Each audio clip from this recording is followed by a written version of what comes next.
Bom dia, boa tarde ou boa noite para você que está assistindo a aula. Essa é a nossa aula 1 aí do módulo 1 da disciplina de Termodinâmica aplicada em Engenharia Química 2. A nossa aula de introdução e revisão de conceitos básicos. Aqui a gente vai rever algumas coisas daquilo que a gente viu ao longo do mês de março na nossa disciplina, quando ainda era presencial. Nossa disciplina, Termodinâmica aplicada em Engenharia Química 2 aí, ela é uma disciplina que tem como principal assunto de estudo o equilíbrio de fases. Esse é o conteúdo, é o tópico principal aí da nossa disciplina. Os problemas de equilíbrio de fase eles são essenciais e fundamentais dentro da engenharia química e ocupam um papel de destaque nos processos de separação utilizados na indústria química moderna. Dentro dos processos químicos que utilizam o conceito de equilíbrio de fase, a gente tem alguns como destilação, extração, absorção. Com certeza são processos que vocês já ouviram, já estudaram ao longo da disciplina dos cursos de engenharia química como um todo, em outras disciplinas, e são processos essenciais aí na indústria química moderna. Para entender aí a aplicação do conceito, onde é que está inserida a nossa disciplina dentro do contexto da engenharia química atual, vamos considerar esse fluxograma aqui, esse diagrama de blocos aqui, bem simples, que especifica de forma bem simplificada o que é um processo químico. Todo processo químico se inicia aqui com a etapa de preparação da matéria-prima para que a gente consiga retirar os reagentes indesejáveis. Essa matéria-prima aqui já purificada, ela entra no que a gente chama de etapa de reação. Essa etapa de reação visa a transformação química aqui da nossa matéria-prima para que ela vire o que a gente chama de produtos, para que a gente consiga obter os produtos, o nosso material desejado a partir da matéria-prima. Além, óbvio, do produto, normalmente a gente tem aqui subprodutos, que são aqueles produtos produzidos secundariamente pela nossa reação, e temos o excedente de reagente que não foi utilizado. Esse excedente, obviamente, deve ser reciclado aqui para a gente ter uma economia de custo na nossa operação. Mas tudo isso aqui que vocês veem como etapa de purificação, na grande maioria das aplicações aí da indústria química moderna, é baseado em processos de purificação que utilizam o conceito de equilíbrio de fase em sua concepção. E esses processos de separação, para um processo químico normal, atual, normalmente esses processos aqui estão relacionados a 40 a 80, entre 40 e 80% dos investimentos necessários aí para a construção de uma etapa química, de uma planta química em si. Então a gente está falando aqui de um investimento de capital muito intenso nessa etapa de purificação e é uma etapa que depende essencialmente dos conceitos de equilíbrio de fases para sua elaboração. Quando a gente fala em equilíbrio de fase, a gente fala em equilíbrio, mas o que é o equilíbrio? O equilíbrio é definido como uma condição estática do ponto de vista macroscópico, no qual não ocorrem variações nas propriedades de um sistema ao longo do tempo. Isso implica na igualdade de todos os potenciais que podem ocasionar mudanças no nosso sistema. E aqui tem dois pontos que eu preciso ressaltar para os senhores. O primeiro é que a gente está falando de condição estática do ponto de vista macroscópico, e é apenas do ponto de vista macroscópico. Do ponto de vista microscópico, alterações estão ocorrendo ali em velocidade igual entre as fases, né? Mas não quer dizer que a gente não tenha mudança nenhuma. É estático apenas do ponto de vista macroscópico. E quando a gente fala aqui nesses potenciais que podem causar mudanças, né? A gente está falando basicamente daqueles três potenciais que a gente tinha visto lá ao longo da nossa aula no comecinho lá do mês de março, que basicamente são temperatura, pressão e potencial químico. São esses aí os três grandes potenciais que podem ocasionar mudanças, né? O potencial térmico, o potencial mecânico e o potencial químico em si. Quando a gente fala em equilíbrio de fases, quase sempre a gente vai correlacionar aí o equilíbrio de fases com o conceito de fase. Mas o que é uma fase? Uma fase é aquilo que possui propriedade intensiva igual ao longo de todo o sistema. Isso aí, quando a gente tem essa característica, a gente chama isso de uma fase homogênea, que é tudo aquilo que tem propriedade intensiva igual. Mas o que é uma propriedade intensiva? São aquelas propriedades que são independentes da massa, do tamanho ou do design da fase. O que é que a gente tem como exemplo disso? Temperatura, pressão, densidade, composição molar. Se a gente tomar uma alíquota de diferentes pontos do nosso sistema, eles basicamente vão ter a mesma temperatura, a mesma pressão, a mesma densidade, a mesma composição molar, desde que a gente esteja tratando de uma fase homogênea dentro do nosso sistema. Quando a gente fala em problemas de equilíbrio de fase, basicamente o que a gente vai considerar, o que a gente vai estudar, é como é que a gente descreve duas ou mais fases que estão livres para interagir até que elas atingem o estado de equilíbrio. Ou seja, vai pegar uma fase homogênea A, uma fase homogênea B, vamos juntar essas duas fases e vamos verificar como elas interagem até que elas atingem o estado de equilíbrio. Isso aí é o que caracteriza essencialmente um problema de equilíbrio de fases. Graficamente, na forma de uma figura, basicamente é essa figurinha aqui que representa o que é um problema de equilíbrio de fases. Né? A gente tem um sistema, uma temperatura T, uma pressão P aqui que estão sendo acompanhadas, e a gente tem aqui duas fases, uma fase amarela e uma fase azul. A fase amarela a gente está chamando de fase alfa, e essa fase alfa ela tem N componentes e tem sua característica de densidade aqui dada por um rho alfa. O mesmo ocorre para a fase beta. A gente também tem componentes na fase beta, cada um desses componentes com a sua composição relacionada a essa fase, e a gente tem aqui o que a gente chama de densidade beta ou rho beta. Essas fases, elas estão ali interagindo e trocando ali matéria e energia até que a gente atinge o estado de equilíbrio. O nosso problema de equilíbrio de fase ele é formulado de acordo com as características que vocês estão tendo aqui. Né? A gente vai ter um conjunto de dados. Esse conjunto de dados é composto aqui pelas composições dos componentes em uma das fases, além da pressão ou da temperatura. E tendo esse conjunto de dados, o que a gente deseja determinar é a composição desses componentes na outra fase, além, claro, da pressão ou da temperatura. Tendo aqui esse conjunto de dados, a gente consegue determinar esse outro aqui de baixo. E esse problema aqui, por essência, ele está sujeito à regra de fases. E para um sistema sem ocorrência de reação química, pode ser escrito de acordo com essa equação que vocês estão vendo aqui embaixo, que é o número de propriedades intensivas e dependentes é igual ao número de componentes menos o número de fases, mais 2. Quando a gente fala em sistemas homogêneos, a gente tem duas possibilidades. Ou a gente vai estar tratando de um sistema homogêneo que é fechado, ou de um sistema homogêneo que é aberto. Para iniciar aqui a nossa revisão, a gente vai começar tratando de sistemas homogêneos fechados. O sistema homogêneo fechado é um sistema que tem uma única fase, que possui, por essência, propriedades intensivas uniformes. Ele não pode trocar ali matéria com a sua vizinhança, mas ele pode trocar energia com a vizinhança. Essa energia é trocada na forma de calor ou trabalho.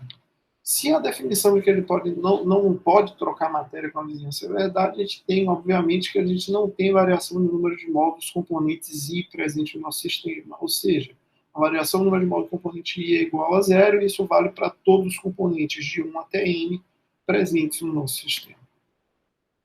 A gente pode representar aqui um sistema fechado como uma porção do espaço que pode trocar energia com a sua vizinhança. E a gente vai considerar aqui esse sistema em holopistão como essa representação básica aqui do que é um sistema homogêneo fechado.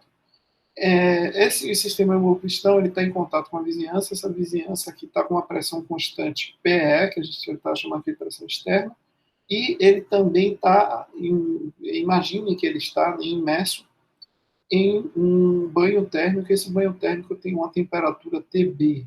Nosso sistema em pistão possui um volume característico próprio V, e ele está sujeito aqui à entrada ou retirada de calor na forma de calor aqui, propriamente dito, como um Q.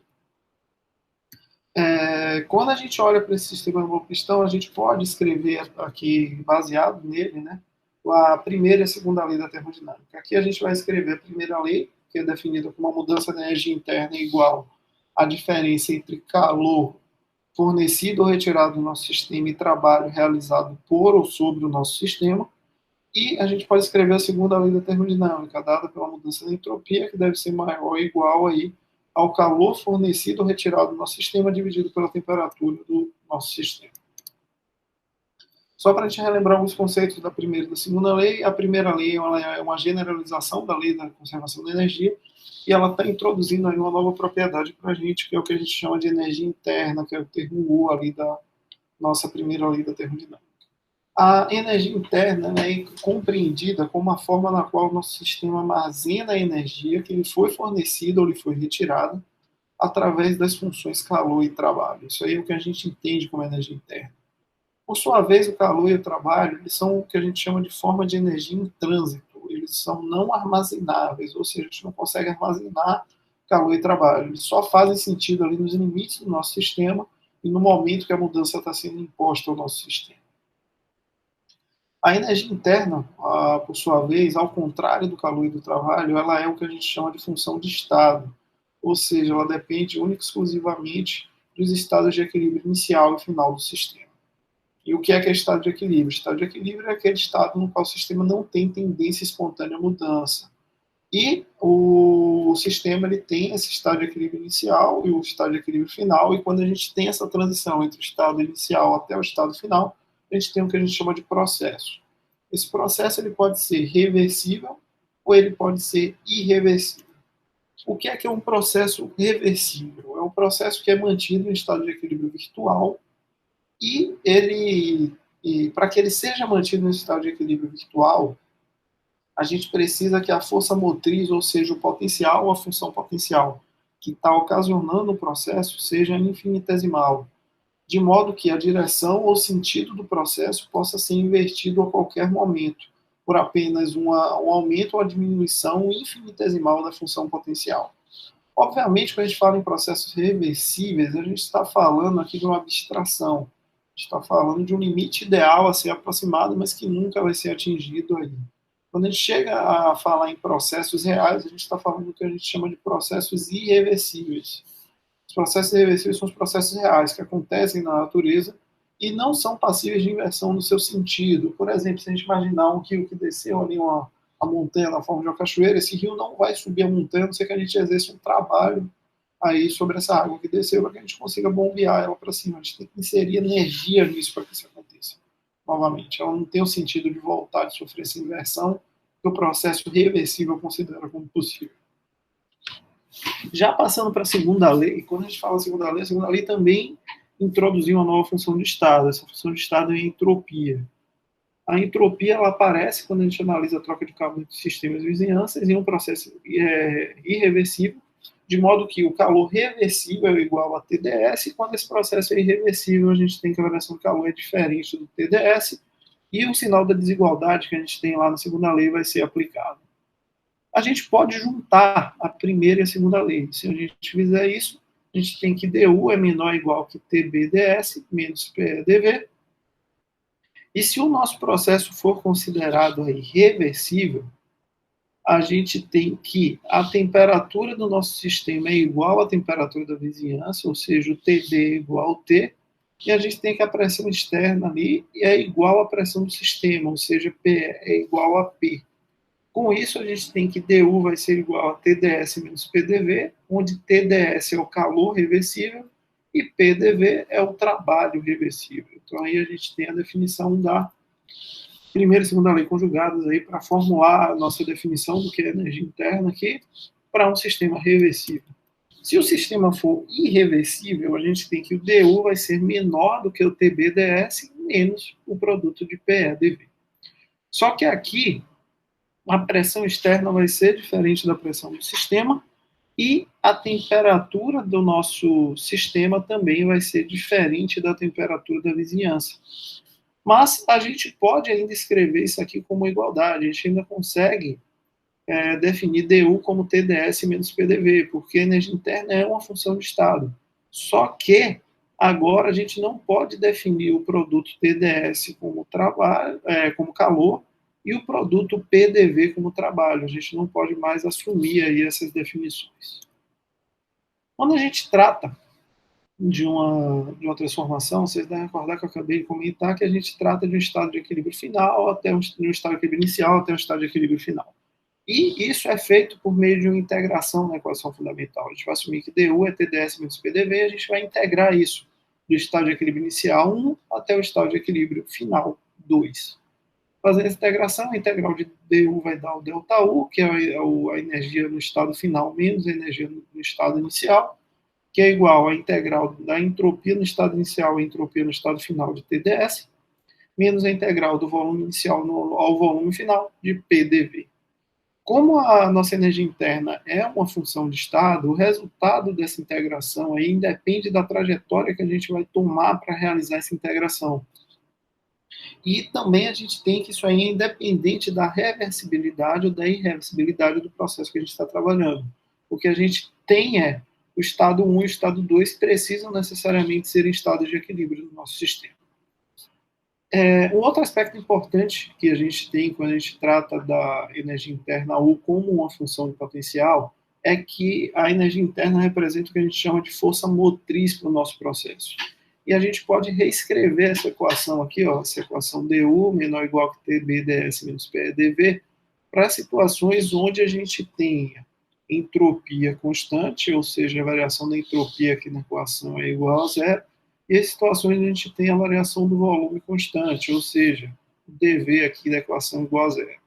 Com essa restrição de volume e entropia constante, a gente chega aqui du, ou seja, a variação da energia interna, em condições de entropia e volume constantes, tem que ser menor ou igual a zero, ou seja, ela tende a atingir um valor de mínimo em um processo irreversível, e ela vai permanecer constante caso o nosso processo seja reversível.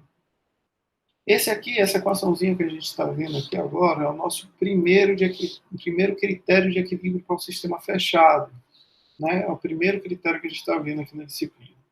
Partindo desse critério, a gente pode fazer novos critérios. Esses novos critérios eles são criados aplicando uma transformada de Legendre e utilizando outros 3 pares de variáveis. Esses pares de variáveis utilizam pressão, temperatura, entropia e volume como variáveis independentes aí na nossa relação, e a gente vai se utilizar de uma nova relação de variável dependente aí para criar. Para isso, a gente vai partir agora para uma nova função potencial. Essa nova função eu vou chamar de H. H é definida como U mais o produto de PV. Sendo assim, a gente pode tomar uma diferencial dessa equação, de forma que a diferencial da entalpia é igual ao diferencial da energia interna mais a diferencial do produto PV. Aqui a gente vai aplicar a regra do produto, claramente, para esse termo aqui, e vamos abrir esse termo de DU. Fazendo isso, a gente pode ver aqui que a gente tem o produto de PDV igual com sinal trocado, a gente pode simplificar os dois, de forma que resulta que TH é TDS mais VDP. E aqui a gente tem a nossa segunda equação fundamental aí. Né? A variação da entalpia é igual ao produto da temperatura pela variação da entropia, mais o volume pelo produto da variação da pressão.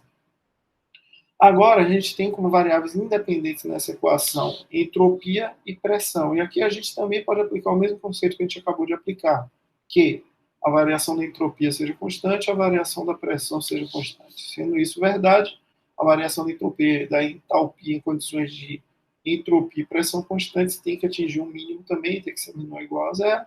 Isso aqui é mais uma equação que representa o critério de equilíbrio para o nosso sistema.